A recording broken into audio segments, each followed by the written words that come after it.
Breaking news হচ্ছে 2 সপ্তাহের জন্য ইরান, যুক্তরাষ্ট্র এবং ইসরায়েলি যুদ্ধ বন্ধ থাকবে, এমনটি আমরা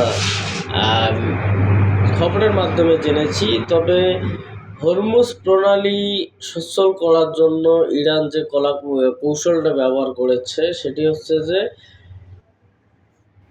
হরমুজ প্রণালী দিয়ে জাহাজ চলাচল করবে, জাহাজের যে ট্যাক্স আছে, যে আসলে তারা যে ট্যাক্স নেবে সেই ট্যাক্স দিয়ে কি ইরানের যে ক্ষয়ক্ষতি রয়েছে, বিগত দিনে যে যুদ্ধে ক্ষয়ক্ষতি হয়েছে, এই যুদ্ধের যে আসলে ক্ষয়ক্ষতিটা কিন্তু ইরান এই ট্যাক্স দিয়ে পূরণ করতে পারবে বলে এমনটা কৌশলীভাবে যুদ্ধটা হয়তো বা 2 সপ্তাহের জন্য তারা সমঝোতা করতে রাজি হয়েছে, এমনটি মনে হচ্ছে। তবে দিন শেষে দেখা যাচ্ছে যে ইরানের সাথে যুদ্ধে জড়ানো যুক্তরাষ্ট্র, ইসরায়েল কিন্তু আসলে কিছুই নয়।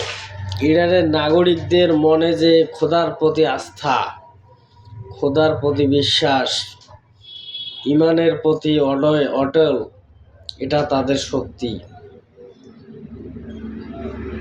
সেলুট বড় ভাইদের।